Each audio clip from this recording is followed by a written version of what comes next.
नमस्कार सभी को, मैं आर के सैनी। देखो, आज अपने इम्पोर्टेंट टॉपिक पे बात करने वाले हैं। एक तो अपने राजकोषीय नीति है सिलेबस के अंदर, और एक मौद्रिक नीति है। मौद्रिक नीति और राजकोषीय नीति। पहली बात तो इसमें ये याद रखना है, राजकोषीय और मौद्रिक नीति के अंदर ये अपनी रिवीजन क्लास रहेगी। आप फटाफट चीज़ों को करेंगे और आपके आसानी से रिवीजन हो जाएगा। मौद्रिक नीति आप जानते हैं कि आरबीआई द्वारा जारी की जाती है। हर 2 महीने से मौद्रिक नीति आती है। तो मौद्रिक नीति आरबीआई द्वारा जारी की जाती है, और राजकोषीय नीति जो है ये सरकार के द्वारा जारी की जाती है। जैसे अपन भारत का पढ़ रहे हैं तो भारत सरकार के द्वारा ये जारी की जाती है। ठीक है, क्यों जारी की जाती है? तो आप जानते हैं कि जब भी महंगाई देश के अंदर अपने चरम पे हो तो महंगाई को कम करना, निवेश को बढ़ाना, इन सब चीज़ों को अपनाने के लिए राजकोषीय नीति और मौद्रिक नीतियाँ जारी की जाती हैं। क्योंकि महंगाई को कंट्रोल करना सिर्फ आरबीआई के बस में नहीं है।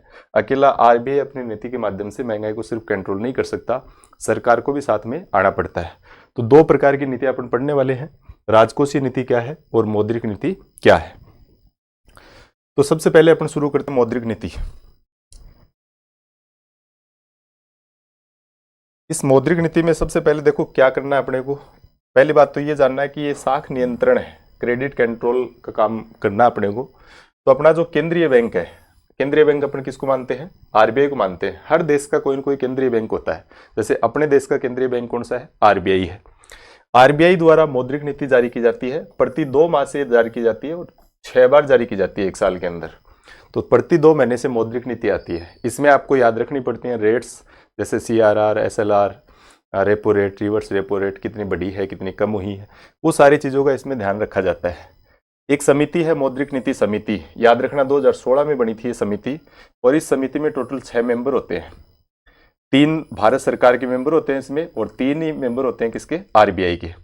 अध्यक्षता हमेशा आरबीआई का जो गवर्नर होता है वो करता है। और इस मौद्रिक नीति की बैठकें वर्ष में कितनी होनी चाहिए? 4 बैठकें होनी चाहिए। 4 बैठक वर्ष में मौद्रिक नीति की अनिवार्य है। 6 सदस्य होते हैं। 2016 की नीति है, ये याद रखना है। साथ में जो भी इस समिति के फैसले होंगे वो बहुमत के आधार पर लिए जाते हैं।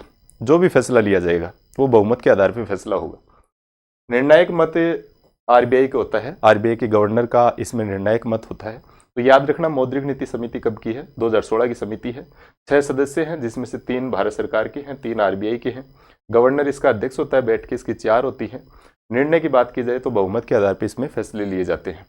निर्णायक मत की बात करें तो आरबीआई का गवर्नर जो होता है उसका मत इसमें निर्णायक भूमिका निभाता है। मौद्रिक नीति के उद्देश्यों की बात करें कि क्यों मौद्रिक नीति जारी की जाती है।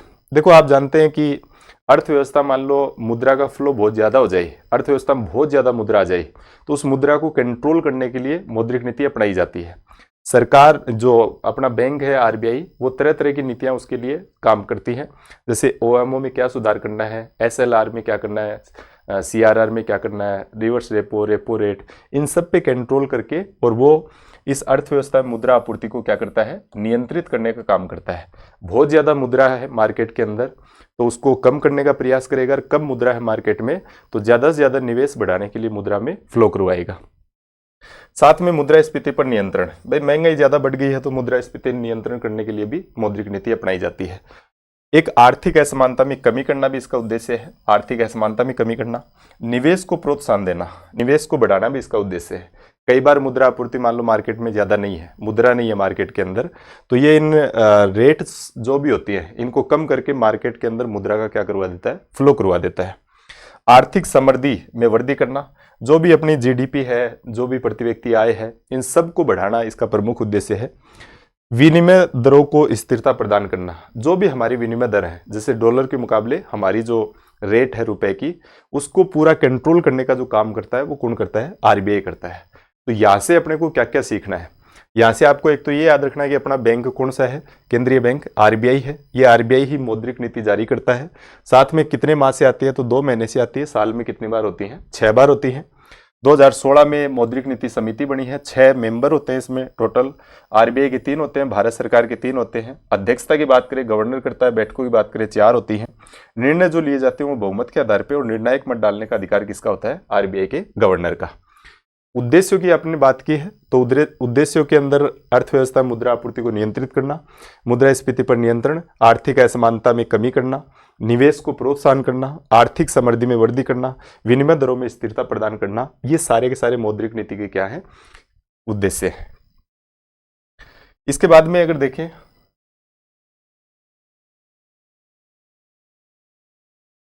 अब आपको ये याद रखना कि मौद्रिक नीति दो प्रकार की होती है। कितने प्रकार की? दो प्रकार की। एक होती है सस्ती मौद्रिक नीति। सस्ती मौद्रिक नीति को अपन कौन सी बोलते हैं? विस्तारवादी मौद्रिक नीति बोलते हैं।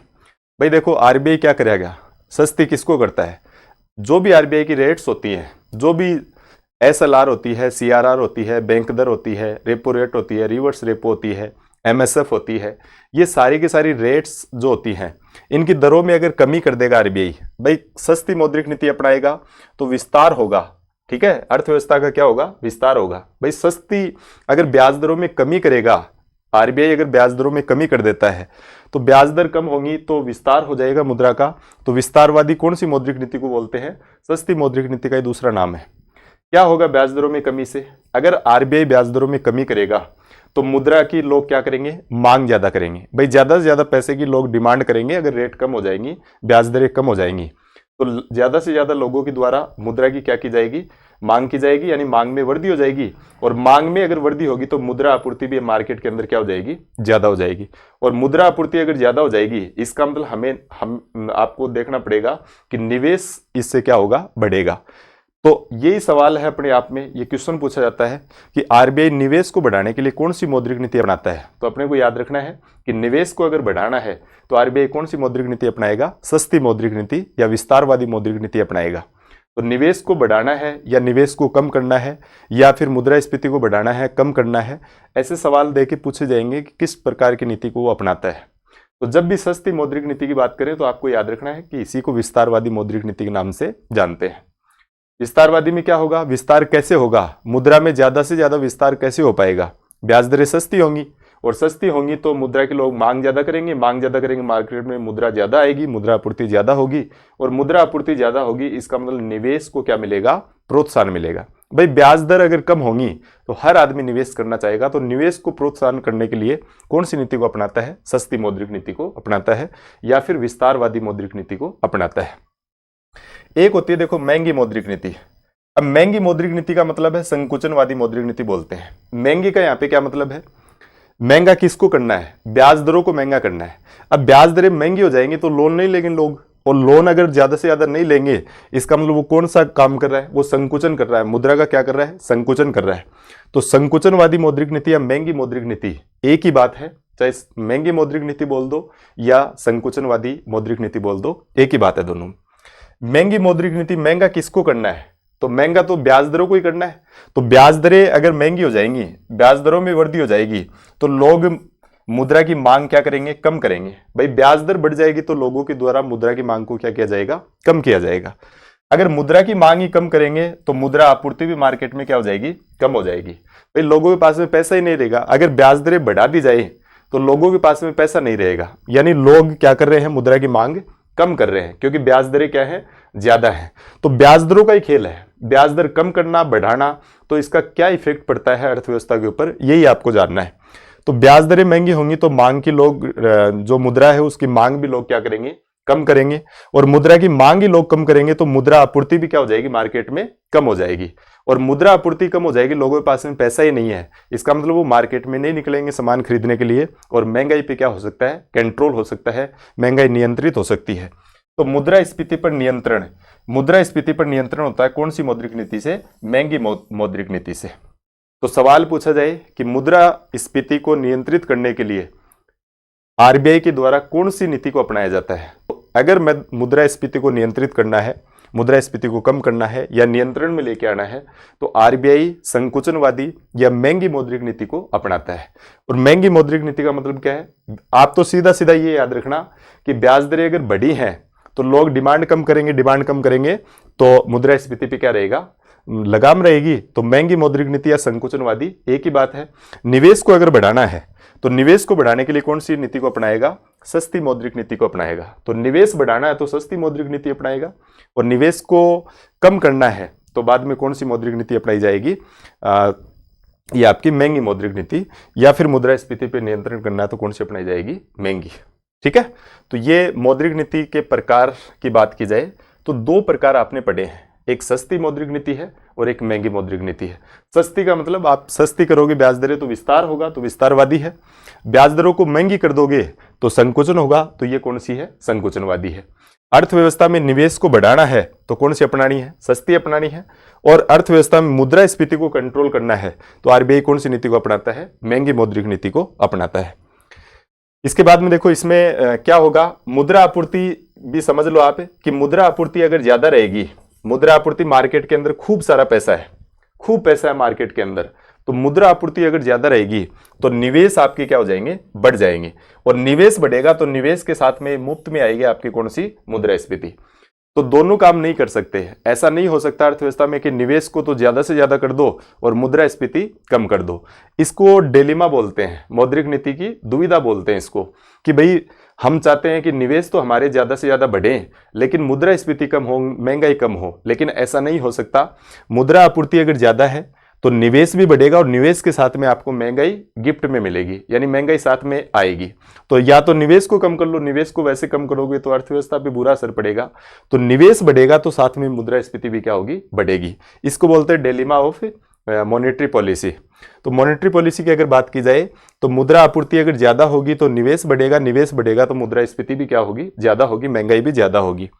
अगर मुद्रा आपूर्ति कम है, मान लो आरबीआई ने कौन सी नीति को अपनाया? संकुचनवादी नीति को अपनाया, तो संकुचनवादी नीति को अपनाएगा तो मुद्रा आपूर्ति कम रहेगी, और मुद्रा आपूर्ति अगर कम रहेगी तो निवेश भी कम होगा, और निवेश कम होगा तो मुद्रास्फीति भी क्या होगी?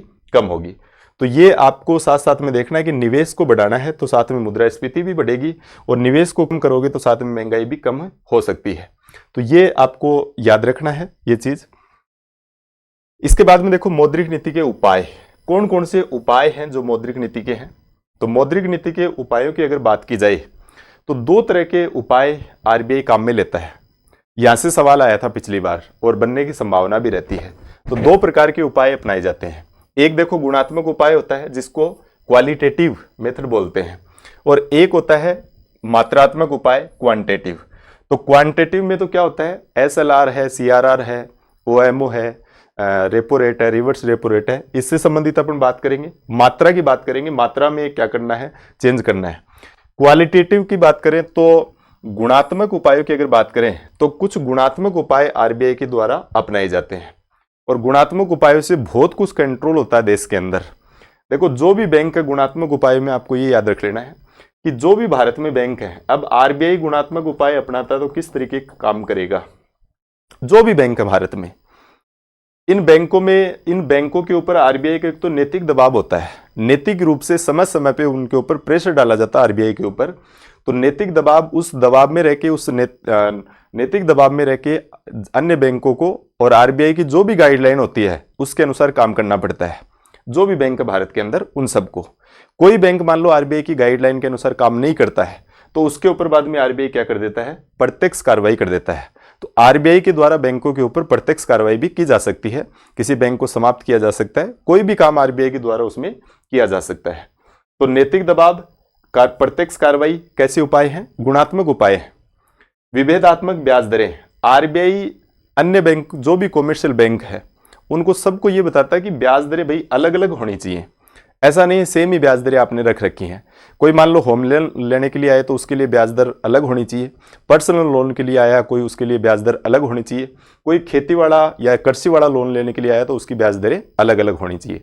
तो आरबीआई का दबाव रहता है कि इसके ऊपर किस प्रकार से आपको कंट्रोल करना है चीज़ों को। ठीक है, तो विभेदात्मक ब्याज दरें, अलग अलग ब्याज दरें होंगी, और अलग अलग ब्याज दरें होंगी तो ये सारा का सारा जो उपाय आप पढ़ रहे हैं कौन से उपाय हैं? गुणात्मक उपाय है। नैतिक दबाव हो जाएगा, प्रत्यक्ष कार्रवाई हो जाएगी, अलग अलग ब्याज दरें आपको डिसाइड करनी है। ये बैंकों को सजेस्ट किया जाता है आरबीआई के द्वारा कि आपकी ब्याज दरें हैं अलग अलग कंडीशन में, अलग अलग लोगों के लिए क्या होनी चाहिए? अलग अलग होनी चाहिए, जिससे बहुत आसानी से काम हो सके।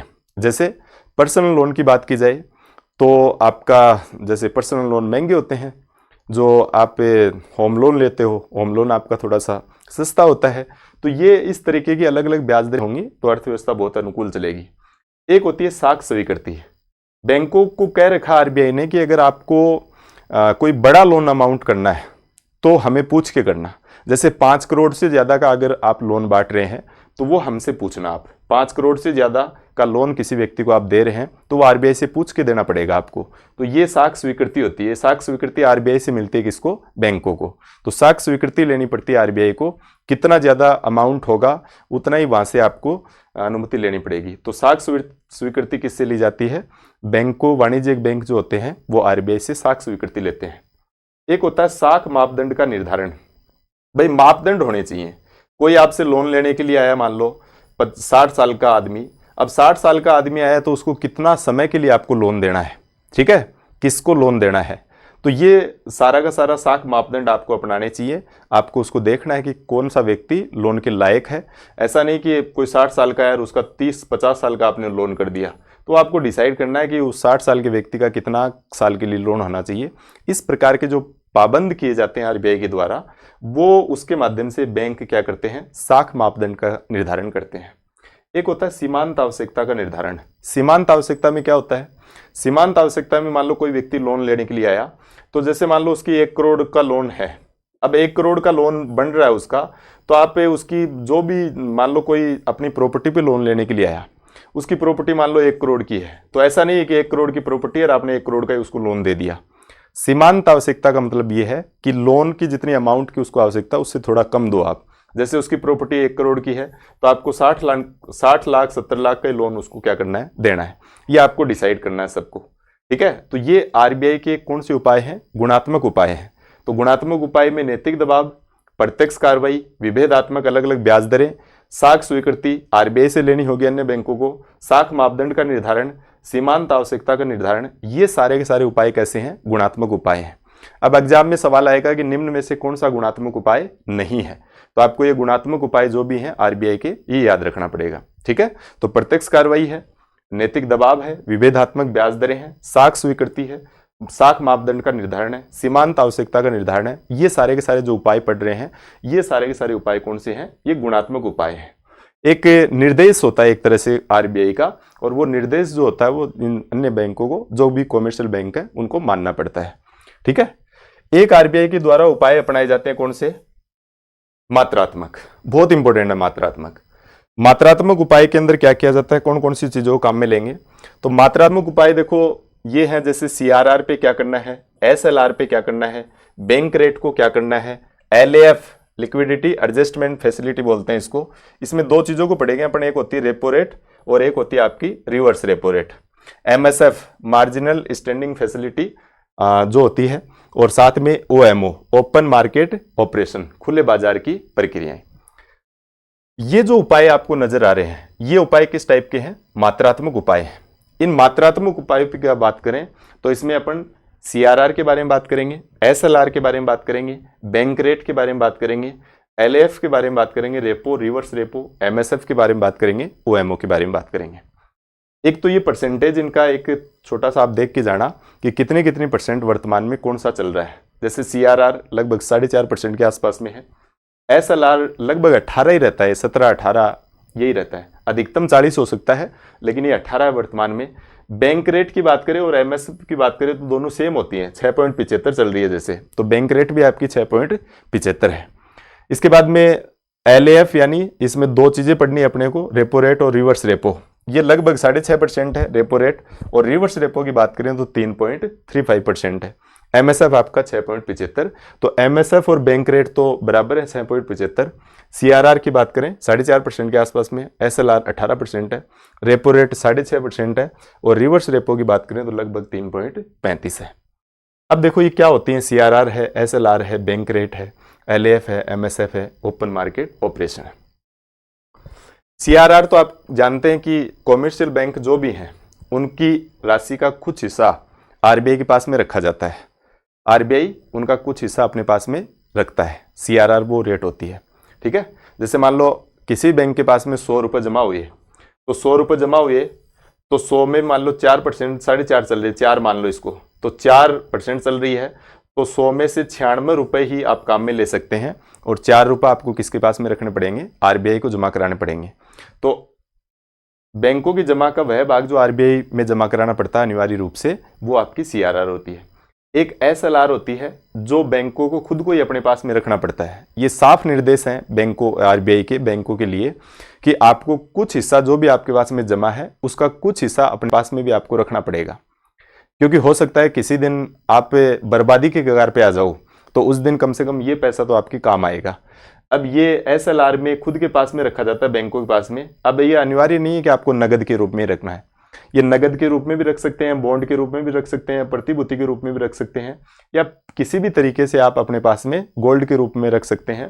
तो ये एसएलआर की राशि 18% है, तो 18% ये आपको खुद के पास में रखना पड़ेगा। सारे का लोन नहीं बांटना आपको, इसका कुछ हिस्सा अपने पास में आपको अनिवार्य रूप से रखना पड़ेगा।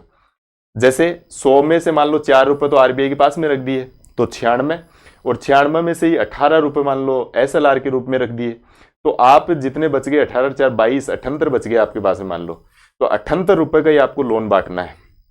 ठीक है, क्योंकि 4% ये 4.5% इसके पास में है और 18% अपने खुद के पास में रखना है। वो आप कोई भी तरीके से रख सकते हैं, आप बॉन्ड रख सकते हैं, आप सोना रख सकते हैं, आप प्रतिभूति के रूप में रख सकते हैं, किसी भी तरीके का हो सकता है। अब ये 78 रुपए बचे आपको, इसका ही आपको मार्केट में क्या करना है, लोन बांटना है। तो ये एक तरह से ऐसा एडजस्टमेंट हो गया आरबीआई का उसकी गाइडलाइन के अनुसार कि आपको कभी भी काम करने में दिक्कत नहीं आएगी, वरना सारा पैसा जितना आ रहा है उसका ही लोन बांटना शुरू कर दिया तो एक तो मार्केट में फ्लो बहुत भयंकर हो जाएगा, मुद्रा का बहुत फ्लो हो जाएगा, जिसकी वजह से महंगाई बहुत ज़्यादा हो सकती है, बड़ी परेशानी आ सकती है। साथ में कोई भी आपका लोन लेके भाग जाएगा जिस दिन, उस दिन आप तो बर्बाद हो जाओगे। इसलिए ये पैसा कम से कम आपके पास में होना चाहिए जिससे हम आपकी कुछ मदद कर सकें और आप अपनी खुद से भी मदद कर सकें, क्योंकि कुछ पैसा अपने पास में भी आपने रख लिया है। बैंक रेट की बात करें तो कॉमर्शियल बैंकों को आरबीआई जिस रेट पे ऋण देता है, आरबीआई कॉमर्शियल बैंकों को जिस रेट पे ऋण देता है वो बैंक दर होती है। एलएएफ की बात करें तो रेपो क्या होती है, रेपो प्रतिभूति के बदले आरबीआई से लोन लिया जाता है कॉमर्शियल बैंकों के द्वारा, यानी अपनी प्रतिभूति रखो आरबीआई के पास में और लोन ले लो आरबीआई से, वो आप रेपो रेट हो गई। एक आरबीआई को कई बार जरूरत पड़ती है तो आरबीआई बैंकों में प्रतिभूति रख के, प्रतिभूति के बदले मिलेगा ये आपको, तो प्रतिभूति आरबीआई में रख के और आप लोन ले सकते हैं, वो आपका रिवर्स रेपो रेट होता है। अभी समझ लेंगे बाद में सारी चीजों को। एक होती है एमएसएफ, मार्जिनल स्टैंडिंग फैसिलिटी, ये 6.75 चल रही है। कई बार बहुत अल्पकाल के लिए कई बार बैंकों को जरूरत पड़ जाती है। जैसे मान लो हो सकता है कोई बैंक है, उसको लग रहा है कि यार आज मेरा काम हो जाए, आज मेरे को इतने करोड़ की जरूरत है, तो 1 दिन के लिए, 2 दिन के लिए, 10 दिन के लिए, ऐसा कोई बहुत अल्पकाल के लिए कॉमर्शियल बैंकों के द्वारा आरबीआई से जो ऋण लिया जाता है वो आपका एमएसएफ होता है। तो एमएसएफ अति अल्पकाल के लिए होता है और ये भी अल्पकाल के लिए होता है, रेपो रेट भी अल्पकाल के लिए होती है। यहाँ पे अल्पकाल का मतलब 1 साल से कम तक आप लोन लेते हैं, तो अल्पकाल के लिए, और ये भी ये अति अल्पकाल के लिए होता है, 1 दिन, 2 दिन, 5 दिन, 10 दिन के लिए मान लो आपको जरूरत पड़ गई तो एमएसएफ। एक होती है ओपन मार्केट ऑपरेशन, यानी मार्केट में मुद्रा के फ्लो को कैसे कम करना है, कैसे बढ़ाना है।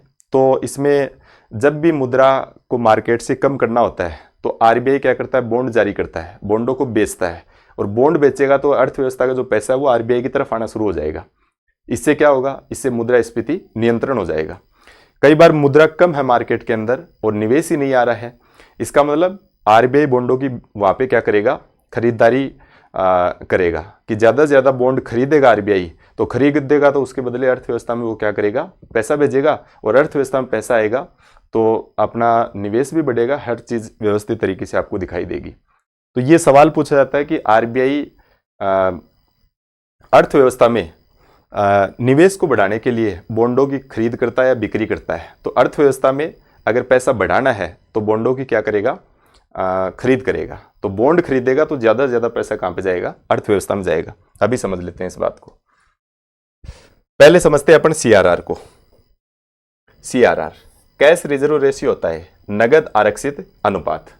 और आप जानते हैं कि बैंकों में जमा राशि का कुछ हिस्सा आरबीआई के पास में रखना होता है अनिवार्य रूप से, वो सीआरआर होती है, कैश रिजर्व रेशियो इसको बोलते हैं। अब ये सीआरआर को मान लो बढ़ा दिया जाए, आरबीआई मान लो 4.5% चल रही है अभी, अब सीआरआर अगर बढ़ा दी जाए तो सीआरआर बढ़ा दी जाए तो कॉमर्शियल बैंक जितने भी हैं उनके पास में पैसा क्या रहेगा, कम रहेगा, वो कम का लोन दे पाएंगे। और कम का लोन दे पाएंगे, इसका मतलब मुद्रा आपूर्ति भी कम हो जाएगी, और मुद्रा आपूर्ति कम होगी तो मुद्रा की मांग भी कम होगी, और मुद्रा की मांग होगी तो महंगाई भी आपकी क्या हो जाएगी, कम हो जाएगी। तो सीआरआर बढ़ेगी तो महंगाई क्या हो रही है, कम हो रही है। तो सीआरआर को बढ़ाना है, महंगाई क्या हो रही है, कम हो रही है। तो मुद्रास्फीति को नियंत्रित करने के लिए या मुद्रास्फीति को कम करने के लिए सीआरआर को आरबीआई घटाएगा बढ़ाएगा। तो ये आपको याद रखना है कि सीआरआर बढ़ेगा तो मुद्रा आपूर्ति कम होगी, मुद्रा आपूर्ति कम होगी तो मांग भी कम होगी, और मांग कम होगी तो मुद्रास्फीति भी कम होगी। तो सीआरआर बढ़ेगी तो मुद्रास्फीति पे क्या होगा, नियंत्रण होगा। याद रखना, सीआरआर बढ़ा देगा तो मुद्रास्फीति क्या हो जाएगी, कम हो जाएगी। अब मान लो सीआरआर कम कर दी, तो सीआरआर कम कर दी तो मुद्रा आपूर्ति क्या हो जाएगी, बढ़ जाएगी। भाई सीआरआर अगर रेट्स उसने कम कर दी तो ज्यादा पैसा आएगा अब कॉमर्शियल बैंकों के पास में, कॉमर्शियल बैंकों के पास में ज्यादा रहेगा तो लोन भी ज्यादा देगा, तो रेट कम हो जाएंगे। सीआरआर मान लो कम कर दिया आरबीआई ने, तो मुद्रा आपूर्ति ज्यादा होगी, मांग भी लोगों की ज्यादा हो जाएगी, और मुद्रास्फीति क्या हो जाएगी, बढ़ जाएगी। ठीक है, तो इस तरीके का एक सिस्टम है। एक समिति थी, एक विवाद था, उसको सीआरआर विवाद बोलते हैं अपन।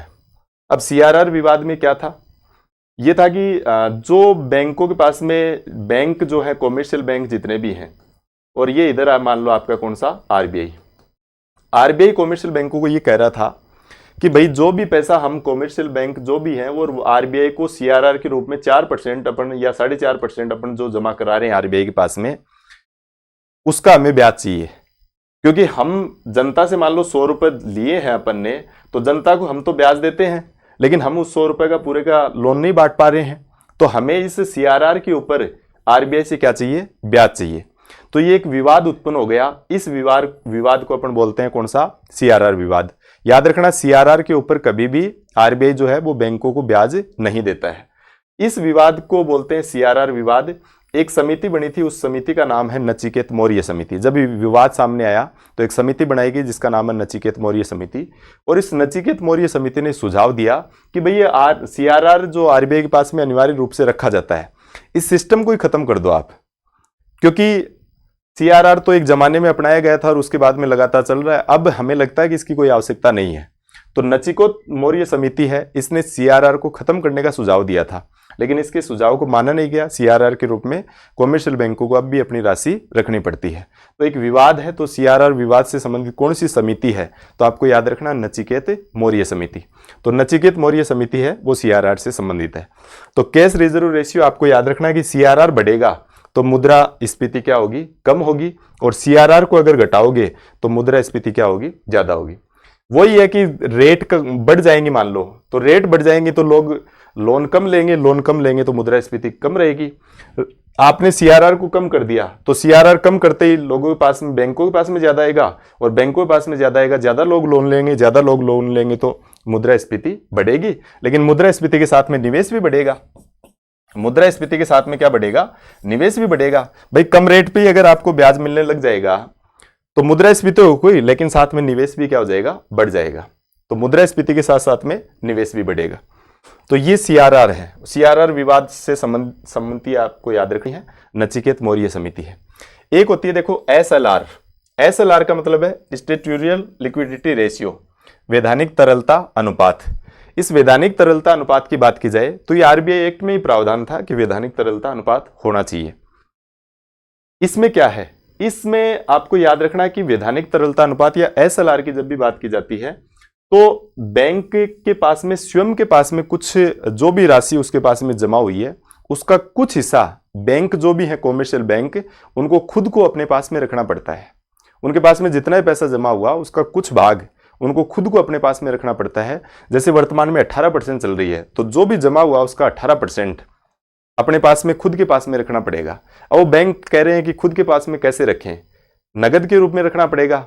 तो आरबीआई ने कह रखा है कि आप नगद के रूप में रखना चाहो नगद रखो, गोल्ड के रूप में रखना चाहो गोल्ड के रूप में रखो, विदेशी मुद्रा भंडार के रूप में आप रखना चाहो तो विदेशी मुद्रा भंडार के रूप में रख सकते हैं।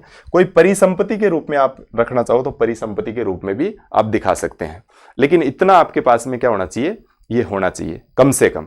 तो ये तो आरबीआई एक्ट के अंदर ही प्रावधान है। आप जानते हैं आरबीआई एक्ट 1934 का अधिनियम है। 1 अप्रैल 1935 को बाद में आरबीआई की स्थापना हो गई थी। 1949 में राष्ट्रीयकरण हो गया था आरबीआई का ना। अब एसएलआर क्या है, तो एसएलआर का मतलब वह राशि जो खुद कॉमर्शियल बैंक है उनको अपने पास में कुछ राशि का वो हिस्सा जो अपने खुद के पास में रखना होता है, और खुद के पास में नगद के रूप में नहीं, आप गोल्ड के रूप में, विदेशी मुद्रा के रूप में, परिसंपत्ति के रूप में भी आप रख सकते हैं। एसएलआर की बात की जाए तो ये सवाल आ जाए कि एसएलआर अधिकतम कितनी हो सकती है। जैसे अभी 18% चल रही है, अभी कितनी है 18%, तो आपको याद रखना कि एसएलआर अधिकतम कितनी हो सकती है, तो अधिकतम ये 40% तक हो सकती है। अधिकतम कितनी हो सकती है 40% तक, लेकिन वर्तमान में कितनी चल रही है 18% चल रही है। इसमें आपको ये याद रखना कि एसएलआर बढ़ेगी तो क्या प्रभाव पड़ेगा। देखो एसएलआर को अगर बढ़ा दिया जाए, भाई जो भी इनकी रेट है वो बढ़ेंगी, तो जो भी बैंक होते हैं वो लोन कम बांट पाएंगे। एसएलआर बढ़ेगा तो लोन कम बांटेंगे, मुद्रा आपूर्ति क्या होगी, कम होगी, लोग मुद्रा की मांग भी क्या करेंगे, कम करेंगे, क्योंकि एसएलआर बढ़ेगा तो उसका असर सीधा सीधा, मान लो 18% पैसा इनको खुद को अपने पास में रखना पड़ता है, अगर ये नहीं रखना पड़ता इनको तो शायद बैंक ज्यादा लोन दे पाते, तो जितनी ज्यादा बढ़ेगी उतना ही लोन कम बांटेंगे। तो एसएलआर बढ़ेगी तो मुद्रा आपूर्ति भी मार्केट में क्या होगी, कम होगी, और मुद्रा आपूर्ति कम होगी तो मांग में कमी आएगी, और मांग में कमी आएगी तो मुद्रास्फीति क्या होगी, कम होगी। तो एसएलआर को बढ़ाओगे तो मुद्रास्फीति क्या होगी, कम होगी। इसका मतलब ज्यादा से ज्यादा इन रेटों को, जब भी कोई भी रेट हो इनको बढ़ा रहे हो आप, तो मुद्रास्फीति को क्या करने का प्रयास कर रहे हो, कम करने का प्रयास कर रहे हो। तो एसएलआर बढ़ेगा तो मुद्रा आपूर्ति कम होगी, मुद्रा आपूर्ति कम होगी तो मुद्रा की मांग में कमी आएगी, और मुद्रा की मांग में कमी आएगी तो मुद्रास्फीति भी क्या होगी, कम होगी। यही एसएलआर को बढ़ाया नहीं आपने, मान लो एसएलआर को कम कर दिया, अब एसएलआर कम होगा, तो एसएलआर कम होगा तो ज्यादा लोन दे पाएंगे बैंक, और ज्यादा लोन अगर दे पाएंगे तो मुद्रा आपूर्ति क्या होगी, ज्यादा होगी, और मुद्रा आपूर्ति ज्यादा होगी तो मांग भी ज्यादा होगी, और मांग भी ज्यादा होगी तो मुद्रास्फीति भी क्या होगी, ज्यादा होगी, और मुद्रास्फीति ज्यादा होगी तो निवेश भी आपके क्या हो जाएंगे, बढ़ जाएंगे। तो निवेश को बढ़ाना है तो आपको एसएलआर को कम करना है, और मुद्रास्फीति को कंट्रोल करना है तो आपको क्या करना है, एसएलआर को बढ़ाना है। तो एसएलआर बढ़ेगा तो मुद्रास्फीति कम होगी, और अगर निवेश को बढ़ाना तो आपको एसएलआर को क्या करना पड़ेगा, कम करना पड़ेगा। तो आरबीआई एसएलआर को कम करता है, इसका मतलब निवेश को बढ़ाने का सोच रखा है, लेकिन निवेश के साथ साथ में ये आपको फ्री में मिलेगा, कौन सा, मुद्रास्फीति। मुद्रास्फीति आपके साथ में चलेगी, तो निवेश बढ़ेगा लेकिन मुद्रास्फीति भी साथ में आएगी, महंगाई साथ में आएगी। तो ये आपको जरूर याद रखना है। तो एसएलआर के बारे में बात कर ली है। एक ये होती है बैंक दर। बैंक दर की बात करें तो लगभग ये 6.75 के आसपास में चल रही है। अब बैंक रेट में आपको ये याद रखना है कि ये जो आरबीआई है एक तरफ, और एक तरफ ये कॉमर्शियल वाणिज्यिक बैंक है, इन बैंकों को दीर्घकालीन लोन दिया जाता है आरबीआई के द्वारा। मान लो कोई भी बैंक है, उसको लोन की आवश्यकता पड़ी, कोई भी बैंक है लोन की आवश्यकता पड़ी, आरबीआई के पास में गया, भाई हम तो कॉमर्शियल बैंकों से लेते हैं लेकिन बैंक को भी लोन लेना पड़ता है, तो आरबीआई से ये कॉमर्शियल बैंक ऋण लेते हैं लंबे समय के लिए, दीर्घकालीन ऋण होता है, 1 साल से अधिक का समय जो होता है उसके लिए जो ऋण लिया जाता है वो दीर्घकालीन होता है। तो लंबे समय के लिए जो ऋण लिया जाता है आरबीआई के द्वारा कॉमर्शियल बैंकों से, जो आरबीआई है वो कॉमर्शियल बैंकों को ऋण देता है, जिस रेट पे देता है वो वर्तमान में ये चल रही है 6.75। तो ये होती है बैंक दर। तो बैंक दर का मतलब ये है कि आरबीआई द्वारा वाणिज्यिक बैंकों को जिस दर पे लोन दिया जाता है वो रेट होती है आपकी बैंक दर। अब बैंक दर भी ज्यादा होंगी, अब बोलो बैंक दर बढ़ेगी, तो बैंक दर ज्यादा होगी तो ज्यादा बैंक दर होगी, तो अब आप जानते हैं कि बैंक दर अगर बढ़ जाए तो ब्याज दरें महंगी हो जाएंगी। भाई बैंक दर ही बढ़ा दी मान लो आरबीआई ने, तो कॉमर्शियल बैंकों को जब ज्यादा रेट पे अगर लोन मिल रहा है तो वो भी मार्केट में आके अपनी रेट को क्या कर देंगे, बढ़ा देंगे। तो बैंक दर ज्यादा होने से ब्याज दरें क्या हो जाएंगी, बढ़ जाएंगी, और ब्याज दरें वाणिज्यिक बैंकों की बढ़ जाएंगी। इसका मतलब मुद्रा की लोग क्या करेंगे, मांग करेंगे। भाई बैंक करें कि हम इतनी से कम रेट पे आपको ब्याज पे लोन नहीं दे सकते, अब उसने अपनी रेट बढ़ा दी तो कौन लोन लेगा, तो लोन ही ले, ज्यादा दरें होंगी तो लोन कम लेंगे लोग, मुद्रा की मांग कम करेंगे, और मुद्रा की मांग कम करेंगे, आपूर्ति भी कम रहेगी मार्केट के अंदर, और आपूर्ति कम रहेगी तो मुद्रास्फीति क्या रहेगी, नियंत्रित रहेगी। तो ये बैंक दर बढ़ेगी, इसका मतलब मुद्रास्फीति क्या रहेगी, कम रहेगी। अगर बैंक दर को कम कर दिया तो बैंक दर को कम कर दिया तो वाणिज्यिक बैंक भी अपनी बैंक दरों को क्या कर, अपनी ब्याज दरों को कम कर देंगे, और वाणिज्यिक बैंकों की अगर ब्याज दरें कम होंगी तो मुद्रा के लोग ज्यादा से ज्यादा मांग करेंगे, और ज्यादा से ज्यादा लोग मांग करेंगे तो आपूर्ति भी ज्यादा होगी, और आपूर्ति भी ज्यादा होगी तो निवेश बढ़ेगा, और निवेश के साथ में मुद्रास्फीति भी क्या हो जाएगी, बढ़ जाएगी। मुद्रास्फीति भी बढ़ेगी। तो निवेश के साथ में मुद्रास्फीति बढ़ेगी। तो निवेश को बढ़ाना है, मुद्रास्फीति को बढ़ाना है, तो आप बैंक दरों को कम करना है, मुद्रास्फीति को कंट्रोल करना है, नियंत्रित करना है, कम करना है, तो बैंक दरों में क्या करनी है, वृद्धि करनी है। तो आपने अभी तक SLR CRR समझा है, देखो क्या क्या देखा है। एक तो देख लिया CRR और एक देख लिया SLR और एक बैंक दर। तो CRR तो RBI के पास में जमा हो गया, SLR के रूप में खुद जो वाणिज्यिक बैंक है उनके पास में जमा हो गया, और बैंक रेट का मतलब ये ऋण लिया जाता है। ये क्या लिया जाता है, ऋण लिया जाता है। किससे, RBI से। कौन लेता है, जो भी कॉमर्शियल बैंक होते हैं, वो कॉमर्शियल बैंक जिस रेट पे ऋण देता है RBI उनको दीर्घकालीन ऋण होता है। कौन सा ऋण होता है, दीर्घकालीन ऋण। तो जो भी दीर्घकालीन ऋण दिया जाता है बैंकों को, वो आपका कौन सा होता है, बैंक रेट होती है। इसके बाद में आगे चलते हैं LAF, लिक्विडिटी एडजस्टमेंट फैसिलिटी, तरलता समायोजन सुविधा। लिक्विडिटी एडजस्टमेंट फैसिलिटी, तरलता समायोजन सुविधा, ये अल्पकालीन तरलता को समायोजित करने के लिए दिया जाता है। अल्पकालीन तरलता आ गई मान लो, तो उसको समायोजित करने के लिए जो बैंक है, जो नीति को अपनाता है, वो आपकी होती है LAF। और LAF में अपन दो चीजों को पढ़ते हैं, एक रेपो रेट होती है और एक रिवर्स रेपो रेट होती है। LAF का मतलब क्या है, लिक्विडिटी एडजस्टमेंट फैसिलिटी है, तरलता समायोजन सुविधा है, अल्पकालीन तरलता को समायोजित करने के लिए ऋण दिया जाता है। देखो इसमें होता क्या है, ये कोई वाणिज्यिक बैंक है और इस वाणिज्यिक बैंक को RBI में जरूरत पड़ी कि यार हमें अल्पकाल के लिए पैसा चाहिए, दीर्घकाल के लिए पैसा ले रहा है, मान लो 2 साल 5 साल के लिए ले रहा है, तो आप जानते हैं कि उनको पैसा मिल जाता है जिस रेट के ऊपर, वो तो बैंक रेट हो गई। अब ये कह रहा है कि चाहे गिरवी रखवा लो कुछ भी, वाणिज्यिक बैंक कह रहे हैं चाहे गिरवी रखना पड़ जाए, लेकिन हमें कुछ पैसों की एक बार आवश्यकता है, थोड़े समय के लिए, कम समय के लिए, अल्पकालीन समय के लिए, 1 साल से कम समय के लिए हमें आवश्यकता है, तो हमें लोन चाहिए। ये वाणिज्यिक बैंक RBI के पास में प्रतिभूति रख के आते हैं, जो भी बॉन्ड वगैरह वो RBI के पास में रखा वाणिज्यिक बैंकों ने, और वाणिज्यिक बैंकों को RBI प्रतिभूति के बदले जो ऋण देता है 1 साल से कम समय के लिए, यानी अल्पकालीन जो ऋण दिया जाता है वाणिज्यिक बैंकों को RBI के द्वारा, किसके बदले, प्रतिभूति के बदले, वो आपकी रेपो रेट होती है। जिस रेट पे ऋण देता है 1 साल से कम समय के लिए, वो आपकी कौन सी रेट होती है, रेपो रेट होती है। जैसे वर्तमान में 6.5% चल रही है, ठीक है। तो वाणिज्यिक बैंक RBI से अल्पकालीन समय के लिए, भाई दीर्घकालीन समय के लिए, लंबे टाइम के लिए ले रहे हैं ऋण, तो वो तो आपने पढ़ ही लिया, बैंक रेट पे मिल जाएगा उनको।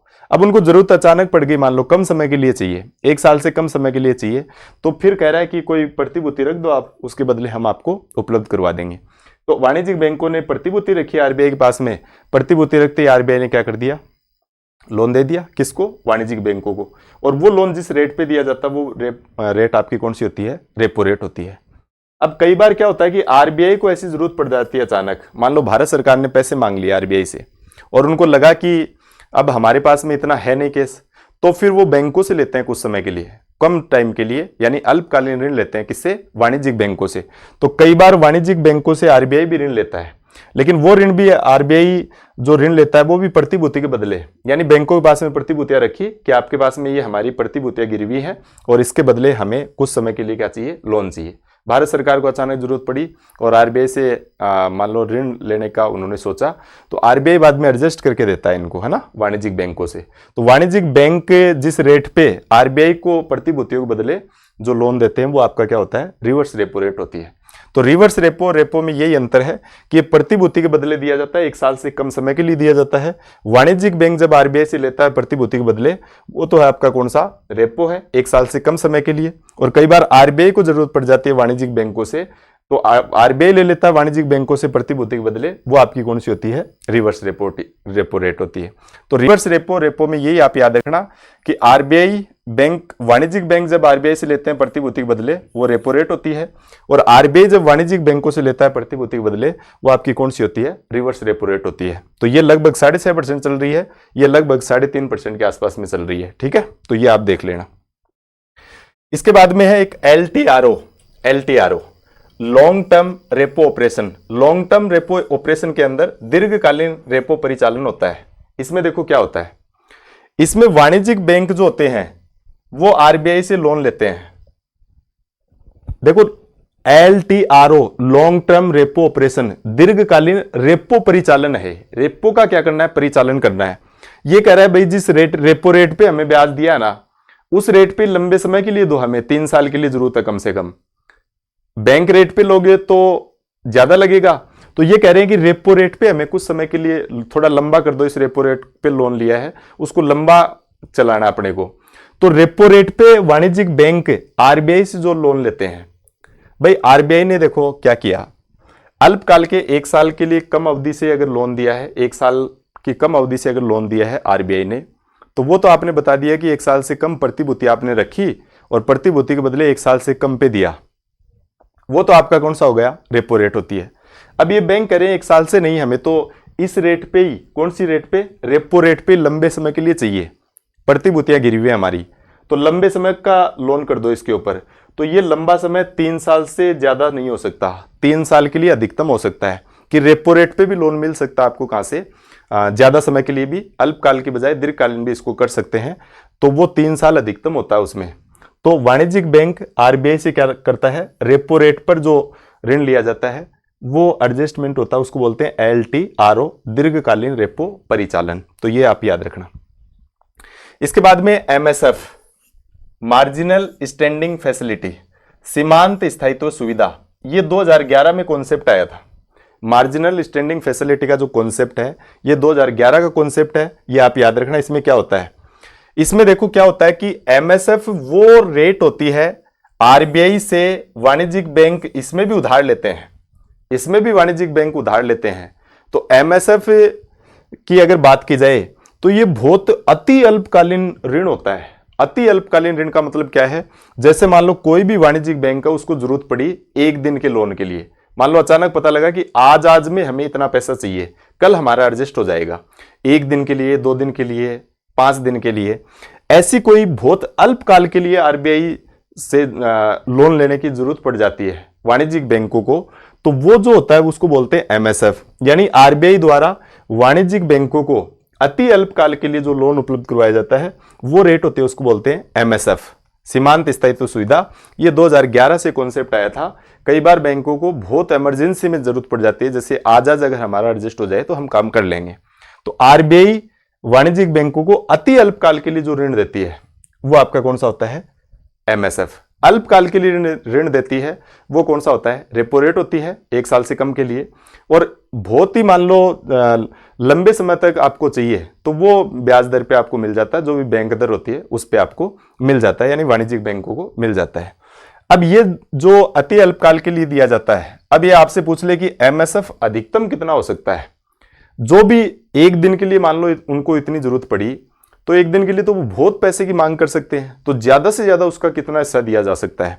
तो बैंकों के पास में जो भी शुद्ध मांग है, शुद्ध जो मांग व समय जमा जो भी है उसका, यानी NDTL का लगभग 2% से ज्यादा नहीं दिया जाएगा। जो भी उनके पास में, मान लो उनका पैसा ऐसे है कि 4 रुपए तो उन्होंने आरबीआई के पास में रख रखे हैं, 18 रुपए खुद के पास में रख रखे हैं, उसके बाद में मान लो उनके पास में 76 रुपए बचे, तो ये 76 का 2%, यानी अधिकतम वो इतना ही लोन आरबीआई से ले सकते हैं अति अल्पकाल के लिए, यानी 1 दिन के अगर लोन की आवश्यकता है तो वो शुद्ध जो मांग और समय जमा है उनकी, उसका कितना % ले सकते हैं, 2% ले सकते हैं। न्यूनतम 1 करोड़ 1 दिन के लिए चाहिए, तो कम से कम बैंकों को कह रखा है कि भाई 1 दिन के लिए आपका एडजस्ट करके देना, तो कम से कम आपको 1 करोड़ की राशि लेनी होगी। तो 1 करोड़ से कम और अधिकतम कितना, जो भी उनका जमा है, शुद्ध जमा है, उसका 2% अधिकतम। तो अति अल्पकाल के लिए जब लोन लिया जाता है MSF उसको बोलते हैं, आरबीआई से वाणिज्यिक बैंक लेते हैं, ये सुविधा होती है MSF। तो इसको आप याद कर लेना। एक होता है देखो OMO ओपन मार्केट ऑपरेशन, खुले बाजार की प्रक्रिया। अब खुला बाजार की प्रक्रिया का मतलब आप ऐसे मानना कि बाजार के अंदर क्या किया जाता है, खुले बाजार की प्रक्रिया के अंदर बॉन्ड की जो होती है वो खरीद बिक्री की जाती है। या तो बॉन्डों को आरबीआई के द्वारा बेचा जाता है या आरबीआई के द्वारा क्या किया जाता है, खरीदा जाता है। भाई OMO कौन अपनाता है, आरबीआई अपनाएगा, और आरबीआई क्या करेगा, या तो बॉन्ड की बिक्री करेगा या बॉन्ड की क्या करेगा, खरीद करेगा। तो या तो बॉन्ड को बेचेगा या बॉन्ड को खरीदेगा। और ये क्यों करता है, जब अर्थव्यवस्था मान लो पैसों की कमी है तो उसके लिए तो कौन सा काम करेगा, अर्थव्यवस्था में पैसा ही नहीं है तो बॉन्ड खरीदेगा या बेचेगा, ये समझना है। एक तो अर्थव्यवस्था मान लो बहुत सारा फ्लो हो गया, अर्थव्यवस्था में खूब पैसा हो गया और खूब पैसा होने की वजह से महंगाई मान लो चरम पे पहुंच गई तो बॉन्ड को खरीदेगा या बेचेगा, ये समझना है इसके अंदर। यानी आरबीआई अर्थव्यवस्था के लिए कौन से उपाय अपनाता है कि अर्थव्यवस्था मान लो पैसा ज्यादा है तो बॉन्ड की खरीद करेगा या बिक्री करेगा, अर्थव्यवस्था में पैसा कम है तो बॉन्ड की खरीद करेगा या बिक्री करेगा। तो अर्थव्यवस्था में या तो पैसों का फ्लो करवाना आरबीआई के द्वारा, या अर्थव्यवस्था में जो बहुत ज्यादा धन आ चुका है उसको अपने पास में लेके आना है ताकि कंट्रोल हो हर चीज। तो क्या क्या अपना सकता है यहां पे देखो, आरबीआई अगर बॉन्ड की बिक्री करेगा, मान लो आरबीआई ने मार्केट लगाया, अब ये क्या होता है खुले बाजार की, मान लो ये आरबीआई है और आरबीआई ने यहाँ पे अपने बॉन्ड को, ये मार्केट में आरबीआई ने बॉन्ड बेचने खरीदने के लिए क्या किया, एकदम से ओपन तरीका इन्होंने अपनाया। अब आरबीआई क्या करेगा, बॉन्ड की बिक्री करेगा, मान लो बॉन्ड बेचेगा, आरबीआई क्या करेगा, बॉन्ड बेचेगा। भाई ऐसे मान लो कि कोई भी चीज बेचते हैं, अपन ने कोई भी सामान बेचा तो पैसा अपने पास में आएगा। जैसे मान लो मैंने कोई चीज बेची है तो बेची है तो पैसा किसके पास में आएगा, मेरे पास में आएगा। भाई सामान तो चला गया लेकिन उसके बदले क्या आ गया, पैसा आ गया। तो ऐसे मानना कि बॉन्ड की अगर बिक्री करेगा, आरबीआई बॉन्ड की बिक्री करेगा तो जो मुद्रा ज्यादा थी अर्थव्यवस्था में वो मुद्रा किसके पास में आ गई, आरबीआई के पास में आ गई। भाई मार्केट में तो बॉन्ड चला गया, हर आदमी ने बॉन्ड खरीद लिया कि आरबीआई का बॉन्ड है भाई इतने में खरीद लेते हैं, तो उस बॉन्ड के बदले उन्होंने एक रकम दी है वो रकम जो है वो किसके पास में जमा हो रही है, आरबीआई के पास में जमा हो रही है। तो बॉन्ड को अगर बेचा है आरबीआई ने तो बॉन्ड बेचने की वजह से जो पैसा है मार्केट का वो किसकी तरफ आ गया, आरबीआई की तरफ आ गया। और आरबीआई की तरफ पैसा आ गया यानी पैसा आरबीआई में ज्यादा से ज्यादा जमा हो गया, मार्केट में नहीं घूम रहा है ज्यादा पैसा, तो मुद्रास्फीति क्या हो जाएगी, कम हो जाएगी। तो मुद्रास्फीति क्या हो जाएगी, कम हो जाएगी। तो मुद्रास्फीति को कंट्रोल करने के लिए आरबीआई बॉन्ड को खरीदता है या बेचता है, यह समझना है। तो बेचेगा तो आरबीआई के पास में पैसा आएगा, और आरबीआई के पैसा पास में आएगा तो जो मार्केट में पैसा है वो पैसा किसके पास में आ गया, आरबीआई में आ गया। और आरबीआई में पैसा आ गया इसका मतलब मुद्रास्फीति क्या हो सकती है, लोगों के पास में पैसा कम हो गया तो मुद्रास्फीति यानी महंगाई भी क्या होगी, कम होगी। क्योंकि महंगाई कब होती है, जब खूब लोगों के पास में पैसा है, हर आदमी के पास में पैसा है, मार्केट में पैसा ही पैसा पड़ा है, इसका मतलब आप महंगाई देख सकते हैं। अब उसके बाद में क्या करेगा, अब मान लो अर्थव्यवस्था में पैसा ही नहीं है, सारे पैसे आरबीआई के पास में आ गए। अब अर्थव्यवस्था में फ्लो करवाना है कि भाई महंगाई तो कम कर ली अपन ने लेकिन निवेश नहीं बढ़ रहा, और निवेश नहीं बढ़ रहा तो हमारी जीडीपी नहीं बढ़ रही, प्रति व्यक्ति आय नहीं बढ़ रही, तो क्या किया जाए इसके लिए। अब इस अर्थव्यवस्था में पैसे को पहुंचाना है आरबीआई को, तो आरबीआई क्या करेगा, इस बॉन्ड की खरीद करेगा। अब बॉन्ड आरबीआई खरीदेगा तो जो भी बॉन्ड आरबीआई ने खरीदा है तो आरबीआई जैसे मान लो अर्थव्यवस्था से कोई बॉन्ड खरीदेगा तो उसके बदले पैसे देगा, तो पैसे देगा तो मार्केट में वो पैसा चला जाएगा। भाई आरबीआई ने बॉन्ड खरीद लिया तो बॉन्ड अपने पास में मंगा लिया अर्थव्यवस्था से, तो बॉन्ड खरीदा है आरबीआई ने, भाई आरबीआई ने खरीदा है बॉन्ड और खरीदा तो पैसा कहां पे चला गया, उसके बदले में पैसा दिया है। कोई भी बॉन्ड खरीदा है उसके बदले पैसा दिया है, तो बॉन्ड खरीदेगा तो मार्केट के अंदर पैसा क्या होगा, जाएगा। यानी मुद्रा का जो प्रवाह है वो किसकी तरफ हो जाएगा, अर्थव्यवस्था की तरफ हो जाएगा। तो बॉन्ड की खरीदारी अगर की है आरबीआई ने तो बॉन्ड की खरीदारी करने की वजह से क्या हुआ कि बॉन्ड खरीदने की वजह से आरबीआई के पास में बॉन्ड तो आ गए लेकिन आरबीआई के पास में जो पैसा था वो बॉन्ड के बदले और पैसा लोगों को दे दिया। तो बॉन्ड खरीदा है तो पैसा आरबीआई से किसके पास में चला गया, अर्थव्यवस्था में चला गया। और अर्थव्यवस्था में पैसा यानी मुद्रा का प्रवाह कौन सी साइड में हो गया, अर्थव्यवस्था की साइड में हो गया। और मुद्रा का प्रवाह अर्थव्यवस्था की साइड में हो गया, लोगों के पास में पैसे आए, और लोगों के पास में पैसे आए तो निवेश क्या हो जाएंगे, बढ़ जाएंगे। और निवेश बढ़ेंगे तो साथ में मुद्रास्फीति भी क्या होगी, बढ़ेगी। इसका मतलब आरबीआई निवेश को बढ़ाने के लिए क्या करता है, बॉन्डों की खरीद करता है, बिक्री करता है, ये जरूर याद रखना। तो अर्थव्यवस्था में निवेश को बढ़ाना है तो आरबीआई बॉन्ड की खरीद करेगा, अर्थव्यवस्था में मुद्रास्फीति को कम करना है तो आरबीआई बॉन्ड को क्या कर देगा, बेच देगा। ये जो प्रक्रिया होती है सारी की सारी, इस प्रक्रिया को बोलते हैं खुले बाजार की प्रक्रियाएं, ओपन मार्केट ऑपरेशन बोलते हैं इसको।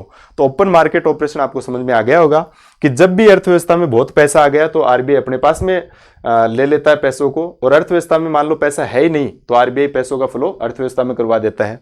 बॉन्ड की बिक्री करेगा आरबीआई तो बेचेगा ज्यादा से ज्यादा बॉन्ड, तो पैसा सारा का सारा आरबीआई के पास में आ रहा, आरबीआई के पास में पैसा आ रहा, अर्थव्यवस्था में पैसा है नहीं, मुद्रास्फीति कम हो जाएगी। बॉन्ड की खरीद करेगा तो खरीदेगा, बॉन्डों को तो खरीद रहा है लेकिन उसके बदले पैसे दे रहा है आरबीआई, तो पैसे ज्यादा से ज्यादा अर्थव्यवस्था में जाएंगे तो उसके बदले मुद्रा का प्रवाह ज्यादा होगा, और मुद्रा का प्रवाह ज्यादा होगा तो निवेश क्या हो जाएंगे, बढ़ जाएंगे, और मुद्रास्फीति भी साथ में क्या हो जाएगी, बढ़ जाएगी। तो निवेश बढ़ेगा तो मुद्रास्फीति तो साथ में आने वाली है, ये साथ में चलेंगे। इसको डिलेमा ऑफ मॉनेटरी पॉलिसी बोलते हैं। ये आपकी नीति थी कौन सी, ये नीति थी जो आरबीआई की मॉनेटरी पॉलिसी है या मौद्रिक नीति जो है। और इस मौद्रिक नीति के अंदर दो तरह के उपाय आरबीआई ने अपनाए हैं, एक गुणात्मक उपाय अपनाए हैं और एक मात्रात्मक उपाय अपनाए हैं। गुणात्मक में आपने कई सारी चीजें पढ़ी हैं, जैसे नैतिक दबाव है, प्रत्यक्ष कार्रवाई है, साख स्वीकृति है, साख मापदंड का निर्धारण है, उपयोगिता का सिद्धांत है, सीमांत उपयोगिता का सिद्धांत है, ये सारे। और गुणात्मक की बात करें, जो मात्रात्मक की बात करें तो मात्रात्मक में आपने सीआरआर देखा, एसएलआर देखा, बैंक दर देखी है, एमएसएफ देखी है, रेपो रेट देखी है, रिवर्स रेपो रेट देखी है, ओएमओ देखा, ओपन मार्केट ऑपरेशन।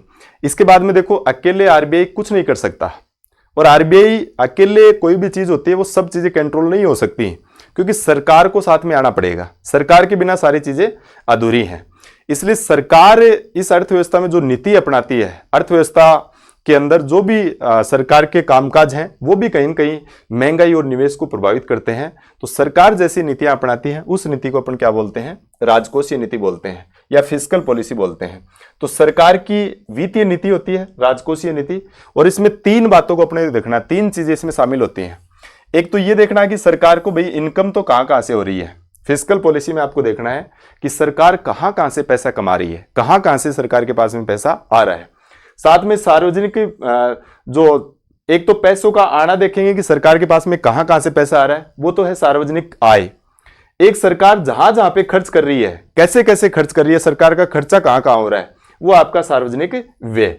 अब मान लो आया तो 100 रुपए और खर्च सरकार का कितना हो गया, 150 रुपए हो गया। सरकार के पास में टोटल जो आय हुई है वो आया तो 100 रुपए और खर्च हमारा 150 रुपए है। अब 150 रुपए हो गया तो ये हमारा 50 रुपए का क्या हो गया, घाटा हो गया। मान लो राजकोषीय घाटा हो गया 50 रुपए का। इस घाटे को पूरा करने के लिए सरकार क्या लेती है, ऋण लेती है। इस घाटे को पूरा करने के लिए सरकार क्या लेती है, ऋण लेती है। वो सार्वजनिक ऋण हो सकते हैं। सार्वजनिक ऋणों की बात करें तो सरकार ये पैसा देश की सीमा के भीतर से भी ले सकती है, और ये पैसा, ये जो उधार है या ये जो पैसा लिया जाता है उधार के रूप में ब्याज पे, ये पैसा आप बाहर से भी ले सकते हैं। तो या तो आंतरिक ऋण हो सकते हैं या हमारे ऋण कैसे हो सकते हैं, बाह्य ऋण हो सकते हैं। सरकार मान लो आरबीआई से ही पैसा ले ले तो वो आपके आंतरिक ऋण हो गए, या किसी वित्तीय संस्थान से ले ले वो आंतरिक ऋण हो गए। और सरकार मान लो विश्व बैंक, आईएमएफ, इनसे अगर पैसा ले लेती है तो वो आपके कौन सी ऋण है, बाह्य ऋण है। तो तीन चीजें राजकोषीय नीति के अंदर शामिल की जाती हैं कि सरकार का पैसा आया कहां से, ये देखा जाता है। सरकार ने कहां पे उस पैसे को खर्च किया। अगर ये आय कम है और हमारे व्यय ज्यादा हैं तो हमें घाटा होगा, और इस घाटे की पूर्ति के लिए सरकार क्या लेती है, लोन लेती है, ऋण लेती है। और ऋण लेती है तो ऋण भी अंदर से भी ले सकते हैं, देश की सीमा के अंदर से भी, और बाहर से भी ऋण लिए जा सकते हैं। ये दोनों बात आपको समझनी है। अब सबसे पहले देखते हैं कि आय कहां से हो रही है सरकार को, यानी पैसा आ कहां से रहा है, कैसे आय हो सकती है सरकार को। तो सरकार की आय में पहली बात आपको यह जाननी है कि एक तो होती है राजस्व आय और एक होती है पूंजीगत आय। दो तरह की आय अपन समझेंगे यहाँ पे कि राजस्व आय तो कौन सी होती है और पूंजीगत आय कौन सी होती है। राजस्व आय की बात करें तो ये भी दो प्रकार से हो सकती है। एक तो करों से आय हो सकती है सरकार को, सरकार टैक्स लगाती है, प्रत्यक्ष कर भी लगाती है, अप्रत्यक्ष कर भी लगाती है। ठीक है, तो सरकार के टैक्स की बात करें, टैक्स का पैसे से जो पैसा आ रहा है सरकार के पास में, वो सरकार की कौन सी आय है, वो राजस्व आय है। या फिर सरकार कई बार टैक्स से ही पैसा नहीं कमाती है, कई बार गैर करों से भी पैसा कमाती है। जैसे सरकार ने कोई शुल्क ले लिया, जुर्माना ले लिया, अनुदान आ गया सरकार के पास में, किराए से पैसे आ गए, ब्याज के रूप में मान लो पैसा आ गया सरकार के पास में, कहीं से लाभ के रूप में आ गया, या फिर कोई लाभांश, अगर सरकार ने कोई हिस्सा दे रखा तो वहां से लाभांश के रूप में पैसा आ गया। तो ये सारा का सारा जो पैसा है करों से और गैर करों से जो भी पैसा प्राप्त हुआ है सरकार को, ये सरकार की कौन सी आय है, राजस्व आय है। कर राजस्व अप्रत्यक्ष, प्रत्यक्ष और अप्रत्यक्ष करों से, और गैर करों की बात करें तो शुल्क, जुर्माना, अनुदान, किराया, ब्याज, लाभ या लाभांश के रूप में जो सरकार के पास में पैसा है उसको अपन क्या बोलते हैं, राजस्व आय बोलते हैं। तो राजस्व आय की बात करें तो इसमें करों को भी शामिल करते हैं, गैर करों को भी शामिल करते हैं। एक तो राजस्व आय हो गई, एक होती है पूंजीगत आय। ये पूंजीगत आय कौन सी होती है भाई, पूंजीगत आय का मतलब यह है कि सरकार ने कोई अपनी सार्वजनिक संपत्ति को क्या कर दिया, बेच दिया, सार्वजनिक संपत्ति को बेच दिया, तो सरकार की एक आय हो गई।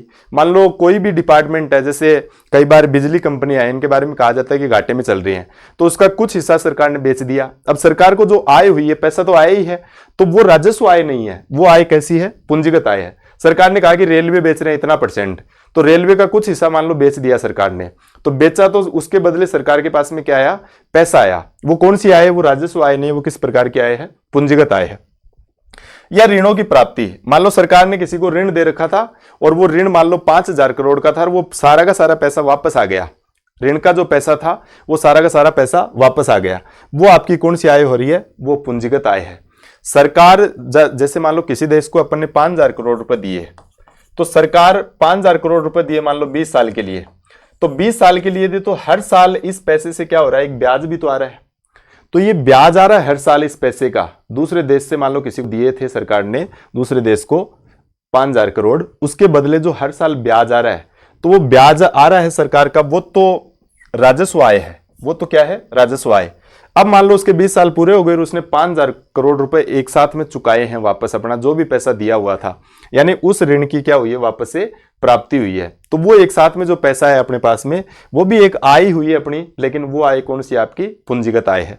तो सार्वजनिक संपत्ति को अगर बेचने से जो आय हुई है वो तो आपकी पूंजीगत आय है, और ऋणों की प्राप्ति से भी जो आय हुई है वो आपकी कौन सी आय है, पूंजीगत आय है। लेकिन सरकार को हर साल जैसे लोन के बदले और एक अमाउंट ब्याज के रूप में सरकार को मिल रहा है, वो पैसा भी सरकार के पास में आ रहा है, तो ब्याज का जो पैसा आ रहा है वो कौन सा आय है, वो आपकी राजस्व आय है। देखो यहाँ पे ब्याज लिखा हुआ है, तो राजस्व आय। तो आय की बात करें सरकार की, वो राजस्व आय होती है, और एक प्रकार की आय होती है कौन सी, पूंजीगत आय। तो आय की बात करें तो दो तरीके से आय आपने देखी है कि एक राजस्व आय होती है सरकार की, एक पूंजीगत आय होती है।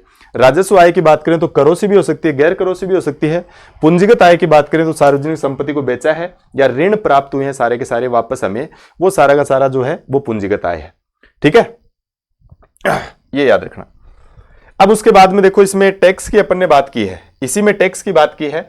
तो टैक्स अगर देखा जाए तो टैक्स देखो दो तरह के, एक प्रत्यक्ष कर होता है, ये प्रत्यक्ष कर, और एक होता है अप्रत्यक्ष कर। डायरेक्ट टैक्स की बात करें तो जैसे व्यक्ति और संस्था पे लगाया जाता है, कोई व्यक्ति विशेष पे लगता है वो प्रत्यक्ष कर होता है, जैसे आय पे लगता है अपने, तो वो कर होता है, उसको क्या बोलते हैं, प्रत्यक्ष कर होता है। कोई संस्था है, मान लो कोई कंपनी है, उसके ऊपर जो कर लेती है सरकार, वो जो निगम कर होता है, वो जो होता है वो भी प्रत्यक्ष कर है। तो आय कर है, निगम कर है, ये किस प्रकार के कर हैं, प्रत्यक्ष कर हैं। इन करों को टाल नहीं सकते भाई। जैसे मान लो इनकम अगर ज्यादा आपकी और उसके बाद में आपको टैक्स पे ही करना पड़ेगा, ये आपकी जिम्मेदारी है, और नई जिम्मेदारी है तो भी सरकार कहीं न कहीं आपसे वसूल लेगी। ठीक है, तो प्रत्यक्ष जो कर होता है वो एक तरह से किसी प्रकार से टाला नहीं जा सकता है। हाँ, अपनी इनकम को छुपा के आप टाल सकते हैं, बाकी सरकार को पता है कि आप पैसा कमा रहे हैं बढ़िया, तो आपको टैक्स फिर पे करना पड़ेगा, वो चाहे कोई कंपनी हो चाहे कोई व्यक्ति हो, उससे जो टैक्स लिया जाता है वो आपका प्रत्यक्ष कर होता है। तो प्रत्यक्ष कर को टाला नहीं जा सकता है। एक होता है अप्रत्यक्ष कर। ये अप्रत्यक्ष कर जो होता है ये वस्तु और सेवाओं पे लगता है। जैसे मान लो अपन कोई भी सामान खरीदते हैं तो उस सामान की अपन उस कॉस्ट के साथ में उसमें कर भी जुड़ा होता है, तो वो भी राशि अपन उसको दे के आते हैं। कोई भी चीज आपने खरीदी है तो उसका जो चीज के बदले और उस टैक्स जुड़ के जो आपसे पैसा लिया जाता है वो आपने ही चुकाया है पैसा, लेकिन आपको पता नहीं लग रहा, क्योंकि आपने वो सामान खरीदा, आपको लग रहा है कि सामान का पैसा चुकाया है, लेकिन उस सामान के पैसे में साथ में टैक्स जुड़ा होता है, इसलिए आपने पे किया है, तो वो अप्रत्यक्ष कर होता है, वो आपसे लिया जाता है। इसमें करादान करापात एक ही व्यक्ति पे होता है, इसमें अलग अलग हो सकता है, लग रहा है किसी और पे है, चुका कोई और रहा है। ठीक है, तो ये आपका कौन सा कर है, अप्रत्यक्ष कर है। अप्रत्यक्ष करों की बात करें तो जैसे सीमा शुल्क है, उत्पादन शुल्क है, सेन वेट है, मोड वेट है, सेवा कर है, बिक्री कर है, वेट है, ये सारे के सारे टैक्स होते थे अप्रत्यक्ष कर। इन सबको मिला के आजकल आप जानते हैं कि जीएसटी कर दिया 1 जुलाई 2017 से। तो जीएसटी जो है वो किस प्रकार का कर है, तो जीएसटी आपको बताना है कि अप्रत्यक्ष कर है। पहले बहुत सारे थे, सीमा कर है, उत्पादन शुल्क है, सेन वेट है, मोड वेट है, सेवा कर है, बिक्री कर है, वेट है, तो कई सारे कर लगते थे। अब इन सब करों को मिला के जीएसटी कर दिया। GST goods and service tax आपको याद रखना है 1 जुलाई 2017 से भारत में लागू हो गया। ठीक है, पूरे देश के अंदर जीएसटी चलता है। तो जीएसटी अप्रत्यक्ष कर है। अप्रत्यक्ष कर किसी वस्तु या सेवा पे लगता है, और अप्रत्यक्ष करों को टाल भी सकते हैं। कोई सामान पे लग रहा है, ज्यादा टैक्स लग रहा है, उस सामान को मत खरीदो, तो कौन आपको कह रहा है कि आपको चुकाना पड़ेगा? तो अप्रत्यक्ष करों को टाला जा सकता है, लेकिन प्रत्यक्ष करों को आप टाल नहीं सकते। तो आयकर और निगम कर की बात करें तो प्रत्यक्ष कर, और जीएसटी की बात करें तो ये आपका किस प्रकार का टैक्स है, ये अप्रत्यक्ष करों में आता है। इसके बाद में देखो, ये जीएसटी के बारे में थोड़ा सा देख लेते हैं कि GST goods and service tax की बात करें 1 जुलाई 2017 से लागू हो गया।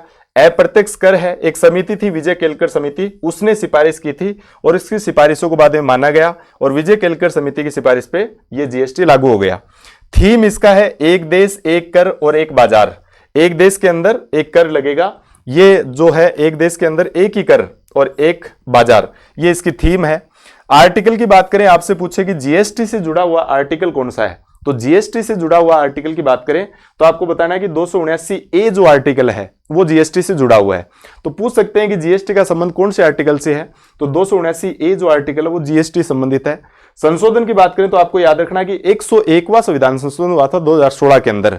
तो जीएसटी के लिए संविधान संशोधन कौन सा किया गया था, संविधान संशोधन करके और 279A आर्टिकल के अंदर इसको डाल दिया गया।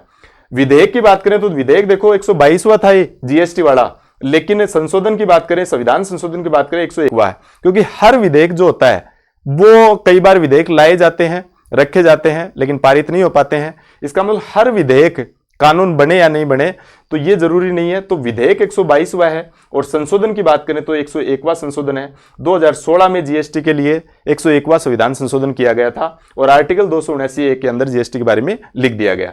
इसमें कुछ स्लेब होती हैं, जैसे 0%, 5%, 0, 12, 18 और 28, ये स्लेब है। वैसे 0 को काट दें तो इसमें 4 प्रकार की स्लेब है। वैसे 5% लगता है, 12% लगता है, 18% लगता है और 28% लगता है। ठीक है, तो ये 5, 12, 18 और 28 अप्रत्यक्ष कर है जीएसटी, और ये कुछ चीजों पे 5% लगता है, कुछ पे 12% लगता है, कुछ पे 18 लगता है और कुछ पे 28% लगता है। तो आपने अभी जैसे निर्मला सीतारमण जी है, उन्होंने उसके बारे में बताया था, मक्के के बारे में, कि कैसे कैसे वो पॉपकॉर्न के ऊपर जो होता है कि नमकीन वाला पॉपकॉर्न है उस पर इतना % लगेगा, मीठा पॉपकॉर्न है उसके ऊपर इतना % लगेगा। तो ये एक काफी सुर्खियों में अब रहा था। तो जीएसटी जो है 5, 12, 18 और 28% इसमें जीएसटी के अंदर ये आपके कर व्यवस्था है।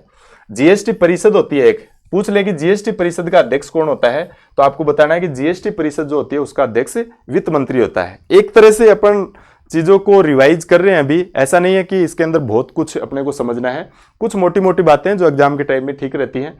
1 जुलाई 2017 अप्रत्यक्ष कर है, विजय केलकर समिति की सिफारिश पे एक देश एक कर, 279A आर्टिकल, 101वां संविधान संशोधन 2016 और 122वां विधेयक। जीएसटी परिषद का अध्यक्ष कौन, वित्त मंत्री। और साथ में इसकी स्लेब की अगर बात की जाए तो 5, 12, 18, 28 आपको स्लेब याद रखनी है।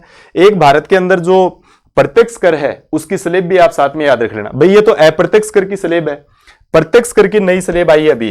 प्रत्यक्ष कर की नई स्लेब की बात करें तो इनकम पे जो टैक्स लगता है प्रत्यक्ष कर, तो आपको बताना है कि 0 से 3 लाख रुपए तक कोई कमा रहा है, 3 लाख रुपए तक कोई कमा रहा है तो वो उसको टैक्स नहीं देना है। मान लो किसी की इनकम मान लो 3 लाख रुपए है, कोई 3 लाख रुपए कमा रहा है साल के, तो 3 लाख रुपए तक कमा रहा है, उसको जीएसटी ये आपका उसके ऊपर टैक्स नहीं लगेगा। तो वो 3 लाख तक छूट है आपको। 3 लाख से कोई 10 लाख तक कमा रहा है तो बाद में आपको 5% टैक्स कर के रूप में देना पड़ेगा, इनकम टैक्स के रूप में आपको देना पड़ेगा।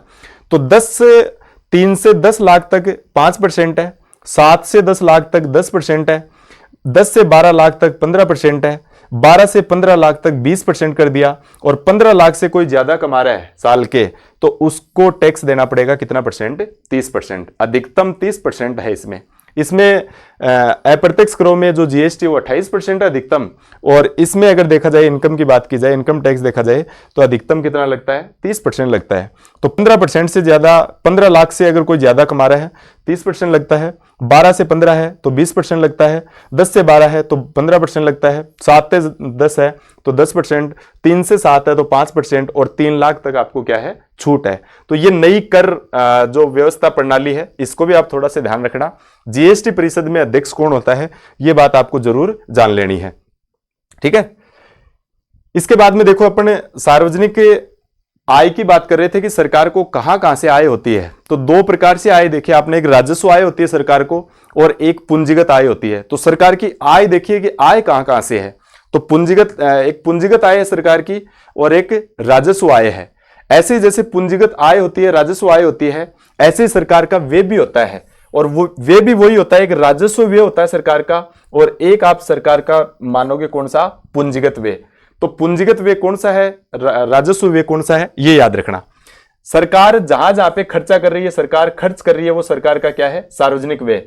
तो सार्वजनिक व्यय दो प्रकार का है, सार्वजनिक व्यय, राजस्व व्यय और साथ में कौन सा, पूंजीगत व्यय।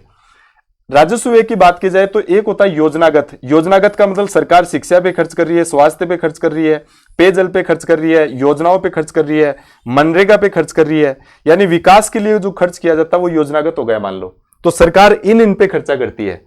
एक गैर योजनागत होता है, जैसे कर्मचारियों को वेतन और पेंशन देनी है, तो सरकार खर्च तो कर ही रही है, ये सरकार का कौन सा कर है, राजस्व व्यय है। सरकार शिक्षा, स्वास्थ्य, पेयजल इनसे संबंधित कोई काम कर रही है, तो वो कौन सा कर है सरकार का, राजस्व व्यय है, राजस्व व्यय है। ब्याज का भुगतान कर रही है सरकार, तो ब्याज का भुगतान कर रही है, मान लो हमने भी कहीं से लोन लिया है, सरकार ने भी कहीं से लोन लिया है और सरकार उस लोन के बदले हर साल उसका ब्याज चुकाती है, तो सरकार जो ब्याज का भुगतान कर रही है वो भी सरकार व्यय कर रही है, तो वो भी आपका कौन सा व्यय है, राजस्व व्यय है। और आप जानते हैं कि सर्वाधिक राजस्व व्यय की अगर बात की जाए तो ये सबसे ज्यादा व्यय सरकार का कौन सा है, ये ब्याज के भुगतान पे होने वाला खर्च ही है।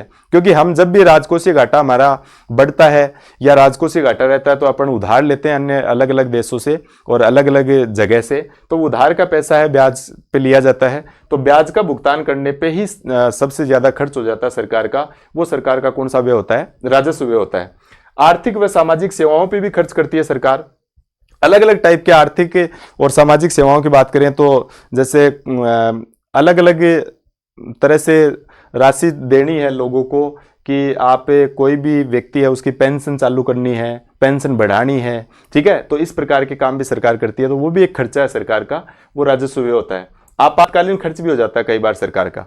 आपातकालीन मान लो कहीं पे बाढ़ भूकंप आ गया, सरकार के 500 करोड़ रुपए खर्च हो गए या मान लो जितना भी खर्चा हुआ सरकार का, तो वो भी एक तरह का खर्चा आता है, उसको बोलते हैं आपातकालीन खर्च। तो आपातकालीन खर्चा जो है वो भी आपका कौन सा व्यय है, राजस्व व्यय है। एक तो सरकार के ये व्यय हैं जिनके बदले बाद में सरकार को कुछ नहीं होगा, यानी कोई नई संपत्ति इससे सर्जित नहीं हुई है, कोई नई संपत्ति का निर्माण नहीं हुआ है। हालांकि लायबिलिटी भी है भाई, सरकार को करना पड़ेगा, ये सब काम सरकार का दायित्व है, ये सरकार के दायित्व को बढ़ा भी रहे हैं कि सरकार है और कल्याणकारी मकसद होता है सरकार का हमेशा कि राज्य की जनता का क्या करना, कल्याण करना, तो ये सरकार के दायित्व को बढ़ाते हैं। तो राजस्व व्यय यानी ऐसा व्यय होता है जिससे कोई नई संपत्ति जनरेट नहीं हुई है। वेतन दिया आपने तो वेतन से कौन सा नया काम, वेतन दे दिया तो वो पैसा तो चला गया सरकार का, कुछ बनना तो है नहीं उससे। पेंशन के रूप में खर्च कर दिया, चला गया सरकार का पैसा, कुछ बनना है नहीं। ब्याज का भुगतान कर रहे हैं तो कुछ आ तो नहीं रहा, ब्याज पे हर साल भुगतान किया जा रहा है। वो इस प्रकार का जो भी खर्चा उसको बोलते हैं राजस्व व्यय। एक सरकार पूंजीगत व्यय करती है, पूंजीगत व्यय राजस्व व्यय से ठीक समझा जाता है। पूंजीगत व्यय अच्छा है कौन से व्यय से, राजस्व व्यय।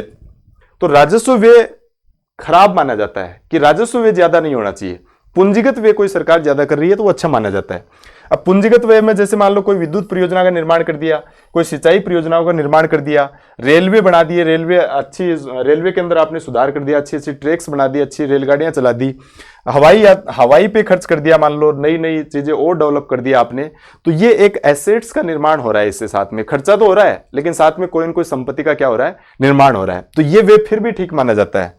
राष्ट्रीय राजमार्गों का विकास करना है मान लो, तो कहीं न कहीं बाद में सरकार को इनसे एक इनकम भी होना शुरू हो जाती है, तो ऐसे वे ठीक माने जाते हैं। पूंजीगत व्यय अच्छा माना जाता है, राजस्व व्यय होता है वो अच्छा नहीं माना जाता। तो राजस्व व्यय कम होना चाहिए, पूंजीगत व्यय हमारा क्या होना चाहिए, ज्यादा होना चाहिए। तो विद्युत परियोजनाओं पे, सिंचाई परियोजनाओं पे, रेलवे पे, हवाई पे, राष्ट्रीय राजमार्गों पे ऐसा जो खर्चा करती है सरकार, वो सरकार का कौन सा व्यय होता है, पूंजीगत व्यय होता है। तो एक सरकार का राजस्व व्यय है और एक सरकार का कौन सा व्यय है, पूंजीगत व्यय है। ठीक है। अब सरकार सार्वजनिक ऋणों की अगर बात करें, अब सरकार का मान लो जो भी आय हुई है सरकार को और एक जगह पे आपने बता दिया व्यय हुआ है, अब ये व्यय तो मान लो ज्यादा हो गया, व्यय तो क्या हो गया, ज्यादा हो गया और आय क्या रह गई आपकी, कम रह गई। तो वे ज्यादा कर दिया, तो इस घाटे की भरपाई के लिए बाद में आपको क्या लेना पड़ता है, ऋण लेना पड़ता है। वो सार्वजनिक ऋण होता है, वो आप अंदर से भी ले सकते हैं, देश की सीमा के अंदर से लिया जाएगा, उसको आंतरिक ऋण बोलते हैं। वो बाहर से अगर लोगे, किसी दूसरे देश से या कोई संस्था से आप लोगे, तो वो आपका बाह्य ऋण होता है। अंदर से सरकार कहां से ले सकती है, किसी व्यक्ति वित्तीय संस्थाओं से ले सकती है, आरबीआई से ले सकती है, लेकिन आरबीआई से लोन भारत सरकार ज्यादा लेती नहीं है, क्योंकि आरबीआई से अगर सरकारी लोन लेना शुरू कर देगी तो बाद में तो आरबीआई अन्य बैंकों को तो लोन दे ही नहीं पाएंगे, और अन्य बैंकों को लोन नहीं दे पाएंगे तो बाद में मार्केट के अंदर पैसा का फ्लो एकदम से खत्म हो जाएगा और हर चीज की क्या आ सकती है, मंदी आ सकती है। इसलिए सरकार ज्यादा से ज्यादा प्रयास करती है कि अंदर से अपने को लोन कम लेना है, अपने को ज्यादा लोन कहां से लेने हैं, बाहर से लेने हैं। तो बाह्य लोन की अगर बात की जाए तो ये द्विपक्षीय है, एक द्विपक्षीय होता है, एक बहुपक्षीय होता है। मान लो भारत ने अमेरिका से लोन लिया है तो ये बाहर का लोन है, लेकिन किस प्रकार का है, द्विपक्षीय है। भारत ने मान लो विश्व बैंक से लोन लिया है तो ये भी लोन तो बाहर से लिया है, लेकिन इस लोन को अपन क्या बोल सकते हैं, बहुपक्षीय बोल सकते हैं। तो ये जो आय व्यय होती है सरकार की, मान लो वे ज्यादा हो जाए, खर्चे ज्यादा हो जाए, तो राजकोषीय घाटा जो आपको दिखाई दे रहा है, उस घाटे की पूर्ति के लिए जो लोन लिया जाता है, एक तरह से राजकोषीय घाटा होता ही वो है कि घाटा जितना भी हो उसकी भरपाई के लिए जो लोन लेते हैं वही आपका राजकोषीय घाटा है। मतलब राजकोषीय घाटा उधारी के बराबर ही होता है कि जितना अपन ने उधार ले रखा है वो आपका राजकोषीय घाटा ही है, क्योंकि आय वे ज्यादा हो गए, आय कम है, तो इसकी भरपाई के लिए वो लोन लिया जाता है। तो उधारी के बराबर ही हमेशा राजकोषीय घाटा होता है। अब घाटे की बात करें तो देखो, एक राजस्व घाटा होता है, एक राजकोषीय घाटा होता है। कई सारे घाटे हैं, क्रियात्मक घाटा भी है, प्राथमिक घाटा भी है, प्रभावी राजस्व घाटा भी है, कई सारे घाटे हैं, लेकिन ये दो आपको नाम जरूर समझ लेने हैं। एक राजस्व घाटा है। राजस्व घाटे की बात करें तो गोल्डन रूल का सिद्धांत ये कहता है कि राजस्व घाटा बहुत कम होना चाहिए, राजस्व घाटा नहीं होना चाहिए। अगर राजस्व घाटा नहीं है, यानी राजस्व घाटे में आय व्यय बराबर है, तो वो उस सिद्धांत को बोलते हैं गोल्डन रूल का सिद्धांत। यानी ये घाटा हमेशा, ये घाटा होना ही नहीं चाहिए, राजस्व घाटा। और एफआरबीएम एक्ट के अंदर तो प्रावधान कर रखा है कि राजस्व घाटे को 0% तक लेके जाना है। एफआरबीएम एक्ट की बात की जाए तो आपने पढ़ा होगा, ये 2003 में आया था भारत में, 2004 में लागू हो गया था, और राजस्थान में एफआरबीएम की बात करें तो 2005 में लागू हुआ था। इसमें कहा गया है कि राजस्व घाटा तो 0% तक लाया जाए, और राजकोषीय घाटे में भी हर साल ये प्रयास किया जाए कि उसको कम से कम लेके आना, 0.5% की उसमें कमी करते हुए उसको लेके आना है। तो राजस्व घाटा क्या होता है, राजस्व व्यय माइनस राजस्व आय। राजस्व व्यय जितने भी हैं, राजस्व व्यय ज्यादा होंगे और राजस्व आय कम होगी, तो जो घाटा होगा उसको अपन बोलते हैं कौन सा, राजस्व घाटा। यानी राजस्व व्यय, सरकार राजस्व व्यय के रूप में कितना पैसा खर्च कर रही है, राजस्व आय जहां जहां से हो रही है, ये जो घाटा होगा, व्यय ज्यादा होंगे, राजस्व आय कम होगी, ये घाटा होगा, उसको क्या बोलते हैं, राजस्व घाटा। एक होता है राजकोषीय घाटा। राजकोषीय घाटे की बात करें तो ये कुल जितना भी व्यय है उसकी भरपाई के लिए जो सरकार है वो उधार लेती है, वो उधार के बराबर ही होता है। ऐसे मान लो कि जो उधारियां हैं वो ही राजकोषीय घाटा आपका, ठीक है। ये कुल व्यय, यानी सरकार को जैसे मान लो राजस्व व्यय होता है, पूंजीगत व्यय होता है, तो ये राजस्व व्यय और पूंजीगत व्यय उसमें से माइनस कर देते हैं राजस्व आय प्लस पूंजीगत आय, उधारी को छोड़कर, तो वो आपका है भाई। राजस्व आय हुई, पूंजीगत आय हुई, दो प्रकार की तो आय हो गई। एक व्यय की बात करें तो व्यय हुआ आपका राजस्व व्यय, आय तो कहां से हो गई, राजस्व आय और पूंजीगत आय, और व्यय की बात करें तो वही राजस्व व्यय और पूंजीगत व्यय। अगर ये ज्यादा है, मान लो आय यहां पे क्या है, कम है, और व्यय हमारे ज्यादा है। अब व्यय हमारे ज्यादा है तो एक प्रकार से आपको मान लो 100 रुपए की आय है, 150 रुपए का व्यय है, तो 50 रुपए हमारा घाटा है। इस घाटे को भरपाई करने के लिए अपन क्या लेते हैं, उधार लेते हैं। तो याद रखना, ये उधारियां ही हमें किस रूप में दिखाई दे रही हैं, ये राजकोषीय घाटे के रूप में दिखाई दे रही हैं। तो जो बाहर की उधारियां हैं वो राजकोषीय घाटा ही एक तरह का। तो आप याद रखना, राजस्व व्यय प्लस पूंजीगत व्यय माइनस राजस्व आय प्लस उधारी को छोड़कर अन्य पूंजीगत प्राप्तियां, वो जो होता है वो आपका क्या होता है, राजकोषीय घाटा होता है। अब इसमें यह समझ लेना है कि वर्तमान में अगर देखा जाए तो भारत में जीडीपी का राजकोषीय घाटा 5.6% है, 5.6%। राजकोषीय घाटे की बात की जाए तो ये होना चाहिए कम, लेकिन ये वर्तमान में जीडीपी का कितना है, कम करने का इसका हर साल प्रयास किया जाता है। तो ये जीडीपी का वर्तमान में 5.6% है। राजस्थान की बात की जाए तो राजस्थान का राजकोषीय घाटे की बात की जाए तो ये जीडीपी का लगभग 93% है। तो ये भी आपको याद रख लेना है कि राजस्थान में राजकोषीय घाटा अपन देखते हैं तो वो 3.93% है, और भारत में जीडीपी का राजकोषीय घाटा जीडीपी का कितना परसेंट है? 5.6% है। तो राजस्व घाटे से संबंधित एक सिद्धांत है जिसको गोल्डन रूल का सिद्धांत बोलते हैं। इस सिद्धांत के अनुसार राजस्व जो घाटा है वो होना नहीं चाहिए, यानी आय और व्यय क्या होने चाहिए? बराबर होने चाहिए। लेकिन ये घाटा भी रहता है, राजस्व घाटा भी, और साथ में राजकोषीय घाटा भी रहता है। राजकोषीय घाटा फिर भी ठीक माना जाता है, लेकिन कोई भी सरकार होती है उसके लिए राजस्व घाटा कभी भी ठीक नहीं होता है। राजकोषीय घाटा ठीक है कुल मिला के, और ज्यादा नहीं होना चाहिए, लेकिन घाटा है तो कोई दिक्कत नहीं है, लेकिन राजस्व घाटा तो आपका होना नहीं चाहिए। तो राजस्व घाटा का मतलब है जो भी दिनचर्या के खर्चे हैं वही सरकार पूरे नहीं कर पा रही है, उसी में पूरा इन्वेस्ट हो जाता है। राजकोषीय की टोटल की बात करें तो सरकार ने बहुत सारा पैसा है वो अलग अलग जगह पे जनरेट कर रखा है, अलग अलग जगह पे अलग अलग योजनाओं पे लगा रखा है, नई नई चीजों का निर्माण करने पे लगा रखा है, तो उसकी वजह से तो घाटा होगा। तो राजकोषीय घाटा हो सकता है फिर भी ठीक है, और राजस्व घाटा नहीं होना चाहिए। और FRBM एक्ट तो यही कहता है कि राजस्व घाटा आपका कितना परसेंट? 0% तक लाया जाए, और राजकोषीय घाटा उसको भी हर साल 0.5% की दर से कम करते हुए कमी करनी चाहिए उसमें भी। तो घाटा तो कोई सा भी नहीं होना चाहिए, दोनों ही बुरे हैं, लेकिन तुलना करें तो राजकोषीय घाटा फिर भी ठीक है, राजस्व घाटा नहीं होना चाहिए। तो ये जो टॉपिक था इसमें अपन ने राजकोषीय नीति और मौद्रिक नीति के बारे में बात की है बहुत अच्छे से, और उसके बाद में नेक्स्ट टॉपिक में आपसे फिर मुलाकात होगी, और इसके क्वेश्चन आंसर आप जरूर देख लेना, जो भी इससे संबंधित क्वेश्चन एग्जाम में पूछे हुए हैं या फिर आपके पास में जो भी गाइड वगैरह है उससे वो जरूर देख लेना। थैंक यू सभी को, बहुत बहुत धन्यवाद।